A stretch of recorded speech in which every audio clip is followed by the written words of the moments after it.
Hello and welcome to KennyRoy.com. I'm Kenny Roy. This is the Ask Video Mail for the week of May 20th, 2013. Had to check there. Welcome to the site, to the new members, and welcome back to the old members. The Ask Video Mail is your chance to get your question in character animation or performance answered in a video just like this one, but I need your question if I'm going to answer it, so please send your questions to webmaster@kennyroy.com. I go through all the questions and answer the ones that I think will help the most people. There's no such thing as a stupid question, and it is the best way to get the most out of the site. It is so exciting. I can't tell you how excited I am. Oh man. Collabs is starting in exactly 1 week. 1 week from now, we will be joined by dozens of animators online and on-site to work on a collaborative project and change the animation industry as we know it. If you don't know what I'm talking about, check out collabs.arconics.com. I'm going to be streaming every single time that we have a guest speaker, and they are amazing, the speakers we have already. Every single time we have one, I'm going to be streaming at some point during the day for the public here on kennyroy.com. So check out the schedule on collabs.arconics.com. I will be posting that up this week so you can follow along all the news. Follow me on Facebook and Twitter, and you won't be left out. It is going to be amazing. You will have to be a member to watch the replay of all the lectures and the webcasts, from Collabs, but you can watch them on the day for free here on the site. So exciting stuff. Man, it's going to be so amazing. I'm glad to do it, and I hope you enjoy it. I know you will. So let's jump into the question. I've had this question asked of me a lot of times, and I finally decided the problem is it's so technical. It has very little to do with workflow, but I wanted to explain why it is basically a super case-by-case thing, and it also is kind of like an impossible thing to, without planning for a shot like this, to really integrate it into your workflow. So sometimes we need to talk about the antithesis of workflow in order to illustrate the importance of workflow. So that's kind of what we're doing today. I'm sure you have no idea what I'm going to talk about, so let's just get to the question. What do you say?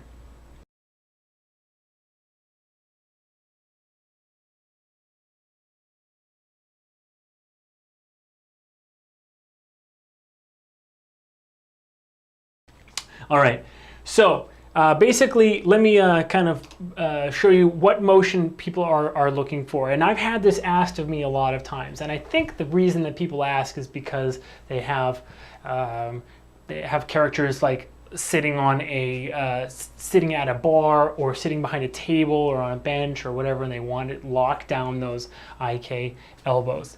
The first thing that I would say is this: you can constrain your pole vector, or if your pole vector is in your elbow point at, right? If your pole vector is free and in world space, I would put it for those frames. I would put it right on the point where you want it to be.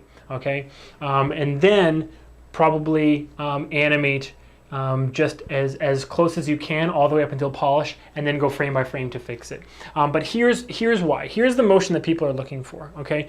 Which is a elbow that is on a surface, and they can move the character around, and the elbow stays basically in place, okay?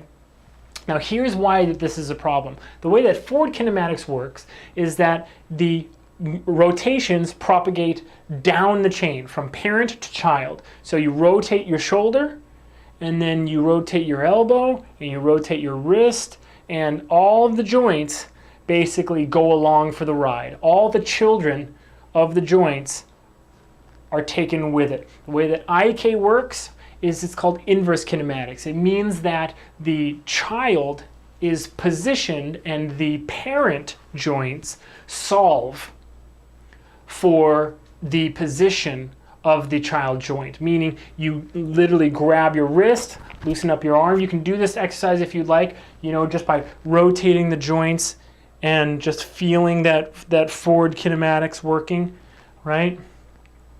Being very stiff. Or just grab your wrist, loosen up your arm, and really take the weight of your wrist in your other arm, okay? So it's really, really, really, nice and loose, and then just move it around. Okay, and feel how your arms are bending and they're solving for this position. I want my wrist over there, so I'm going to move it over there, and my elbow and my shoulder solve. And now that's why there's a pull vector, because if the wrist is right here, look at all these different poses that actually solve this position. So you actually have to give Maya a little bit more information. You got to say which way is the elbow oriented. Anyway, so that's how basically FK and IK work. Well, if you're looking for this kind of relationship, what's actually happening? What's really going on right here? Try to think about what's really going on right here. We actually have a reverse chain. Basically, the elbow is the parent and the shoulder is the child, okay? And it is an inverse kinematic setup, okay? So it's almost as if when I move the child, the shoulder solves to keep the elbow in the same place. Do you see that? Let's do it one more time the normal way. I'm not going to move my body, okay? See how when my wrist goes out, my elbow and my shoulder solve to make that position possible. Now, let's lock it down, okay? And now my clavicle is moving around as well, because your shoulder doesn't just rotate, it actually is a blade that slides on your back, right? So it's a little bit of a mixed setup with the clavicle and the shoulder blades working. But now see how if my elbow doesn't move, okay? So my elbow is acting as my body in the previous example. How the shoulder and basically clavicle and scapula movement are solving this motion. You see that? So it's a reversal of the inverse kinematics chain. Whoop, almost just took a spill. That would be a first on a KennyRowe.com video. Maybe not, actually. You know, I shouldn't speak too soon. Anyway, so how do we achieve that? One Ask Videomail long time ago, years now, once asked how to make it so that a person could be kneeling. And basically what I showed was that kneeling is basically the average of the angles of the knees if you're moving back and forth, right? Or front and back. And I basically showed, like, if you rotate these parallel, then it's almost as if you're kneeling. This is the knee right here. So the knees are on the ground, and basically that's all the range of motion you get, all right? It's kind of the exact same thing with this, but you need to understand that because it's a reversed inverse kinematics chain, that you really have to plan very well in advance for this kind of interaction, or animate it like on ones for yourself. So I did a really, really rough, quick example of a reversed inverse kinematics chain that actually is using the wrist as the parent and the and there's an IK handle from the elbow to the shoulder, okay? And I'll show you all of this and then the result, okay? So let's check it out. Okay, here is Morpheus, okay, and he's standing, and this is basically your general setup that you want, right? So you have your character controls, and he moves around, and someone's like, oh, well, I want the elbow to stay there. Okay, well, what's the problem that's happening right now? Well, this is an IK arm. So the IK arm is going to stay still, and it's going to solve the elbow for how the parent is moving around. So we want the opposite of that. We want to reverse that. So here's a new layer, and you can see that I've made basically a locator at every single one of the joints in the arm, and I've made an IK chain, okay? And this IK chain basically is handle is just basically between the elbow and the shoulder. So when I move this locator, which is parented constrained to that IK handle, you see how the shoulder basically moves. But what does it do? It's actually kind of pointing at this IK handle, and it doesn't stretch. And that's the biggest problem that people don't understand, is that if you're moving this around, the biggest problem you have is that you'd have to, let me try to do it right now, you'd have to stay in the range of the shoulder, otherwise it would stretch. Watch. So I'm going to try to move it. Here we go, I'm moving it, and I'm trying as hard as I can to stay in that range, but it's wiggling around. And you'd have to do that frame by frame to make it so that it works. Do you see that? So this is basically the biggest problem, is that people don't realize that that range is what is actually making it slide. Okay, that's the biggest problem here. So that is solved by the fact that if you have an IK handle, but it's the opposite direction, that it doesn't actually stretch. So that IK handle actually gives you basically rotational information pointing at the handle. It's actually a really great solver. Okay, so this is all you have to do. I parent constrained this new joint. See this new joint, right? That's basically pointing at the IK handle. I parent constrained that to this new locator, and this locator is parent constrained to the what do you call it? To his chest control. Okay, and so what will this do? This will make it so that this new joint is basically in control of the position and rotation of this locator, which is in control of position and rotation of this chest control. And what is actually driving the position of this? Well, it is the orientation of the IK handle. So let me show you this in practice. With this new setup, I can basically grab this handle and the body stays within the range of that elbow. Do you see that? And I can still reposition this. You've got to be careful repositioning this. In fact, you could actually make it so that how would I do that? Oh, I would do the exact same thing yet again. I would make another reverse rig where it's pointing this way.